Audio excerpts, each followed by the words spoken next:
Emily asks, in today's You Ask, I Answer, I work in a traditional PR firm at a multinational cosmetics company. How do I quantify my team's performance so the CEO knows the value of our work? Great question. Interesting and complicated question because there's a whole lot of stuff that's wrong in PR measurement. So let's dig into this. Effective public relations has two primary outcomes, right? PR does two things fundamentally. It helps build awareness of the brand, and it helps build trust in the brand. And so when you're doing PR well, you're creating awareness. This company has a product or service, and the world needs to know about it. And that's one of the functions, is to help people become aware that this company even exists, and that they have a product or service or solution that will help solve a specific problem. The second function is all about trust. PR doesn't create trust per se, but it amplifies trust. So if a company is a trustworthy company and has something happen that's bad, a data breach or something like that, public relations can help leverage the relationships that the company has built to repair the damage from that breach, to rally advocates on behalf of the company to come to its defense and things. Now, if a company is not trustworthy, there's not much PR can do, right? I mean, you can kind of spin stuff a little bit, but in the end of the day, everybody can tell that company is not a particularly trustworthy company.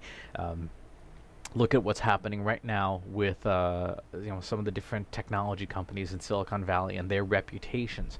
If they don't behave in a trustworthy way, and some of them do not, then there's only so much PR can do to try and remediate the problem, when fundamentally the company's trustworthiness is very, very low. So that's the two things that PR does. How do we measure that? The gold standard for measuring awareness is properly done continuous market research and surveying. This is surveying of your target audiences, and if you're a multinational company, you've got to do this in a regionalized, localized way. The three kinds of surveying you're probably going to want to do will be unaided brand recall surveying, such as asking people, name 5 brands of lipstick, name 3 fast food restaurants, name 4 coffee restaurants. And people will go Starbucks, Dunkin' Donuts, and obviously if you work at Pete's Coffee, or you work at Seattle's Best Coffee, or you work at Wawa, and you're not on the list, then your public relations isn't having as big of an impact as you would like.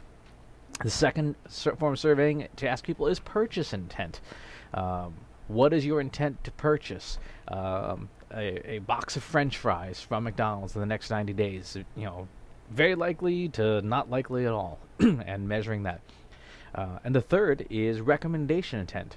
What is your intent to recommend, or how likely are you to recommend Estee Lauder lipstick to, I don't even know if Estee Lauder makes lipstick or not. Clearly I don't do a lot with cosmetics. But what is your intent to recommend Estee Lauder lipstick to a friend or family member in the next 30 days? And these three things, combined with the qualitative answers people give in surveying, will help you judge the impact of awareness and trust. You also want to ask, as part of that, how did you hear? If somebody says in unaided brand recall, for example, when you ask for coffee companies, if Starbucks is the client or the company, say, how did you hear about us? And if somebody says, I read about you in the New York Times, cool. Then you have definitive, from the audience's mouth, answers about the effectiveness of your PR. The second way to measure PR, which is not as good as properly done market research, is with digital metrics. So there are things like branded organic search, which is the number of people searching for your company, your products and services by brand name. So Starbucks latte would be a branded search, whereas vanilla latte would not be. New user traffic, net new user traffic, particularly from unpaid sources, is another way to measure that. A third one that people really hose, they just completely mess up, is open-ended questions on digital collection. So, for example, if someone is on your website and they fill out a form and you ask, how did you hear about us? That's open-ended, as long as it's a text box where someone can type something in, as opposed to like a drop-down. If you have that box there and there's 100, you get 100 responses and not a single one mentions any kind of publication or news source or things, then you know your PR is not having that great of an effect. Now, that's not the only way to measure that, but it is at least getting input from people. Like, hey, if no one ever says, I heard about you from Facebook, you know that your Facebook marketing strategy, your Facebook audience strategy is not probably working as well as you want it to. When it comes to measuring trust, again, we have to the gold standard is properly conducted market research and measurement systems like Net Promoter Scores, and surveying. Asking the audience, how trustworthy do you feel this brand is, or how ethical do you believe this brand is, and so on and so forth. And that informs your public relations efforts. Now, a bit of a rant here, and I can do this now because I don't work in the industry anymore. The reason why public relations is not measured or quantified well is that companies skimp on paying for measurement. Companies shortchange measurement all the time by significant amounts. The gold standard for measurement is for every dollar you spend on something, 25 cents on that dollar should be going to measure it. It doesn't matter what it is: manufacturing, marketing, analytics, advertising, public relations. If you're going to do something, you need to know whether doing something is working or not. In an awful lot of cases, companies spend on something but don't want to spend on the measurement of it, and as a result, they have no idea whether it's working or not.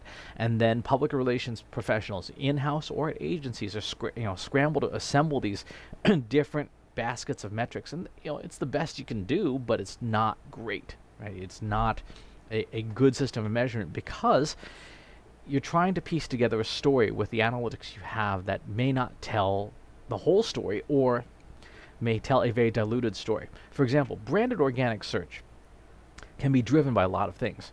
You can drive branded organic search with just as much with things like advertising as you can PR. So how do you tell the difference? As opposed to market research, when you ask people, hey, how did you hear about this company? And they say, oh, I read about it in a magazine. Or I read about it on my favorite influencer. That gives you much more information about the specifics of your public relations, as opposed to a marketing metric, which is just a number. And so a lot of companies have sort of hodgepodge and duct tape and chewing gum, their metrics to try and create a PR metrics strategy. But really, it's got to be done through market research if you want clear answers. And my feeling now is, again, no longer working in the PR industry or working at a PR firm, if you're not going to pay to measure something, don't bother doing it, right? If you're not going to pay to measure your public relations efforts, don't bother paying for PR. Just go run a bunch of ads or something. But if you care about the outcomes of PR, if you care about having a positive perception and having market awareness, pay properly to measure for it. Pay the 25 cents on the dollar to measure it well, so that you understand this is what the impact of what we're doing is. That way, you never have to question, what am I paying for? Favorite question to ask agencies: what am I paying for? Well, if you didn't pay to measure, then nobody knows, right? So pay to measure for PR. So great question, Emily. Complicated question. There's a lot to unpack, but if you pay to measure, and you pay to measure at an appropriate level, you will be able to quantify your team's performance so that the CEO and everybody knows the value of your public relations. Thanks for asking. As always, please subscribe to the newsletter and the YouTube channel, and I'll talk to you soon. Take care. If you want help with your company's data and analytics, visit braintrustinsights.com today and let us know how we can help you.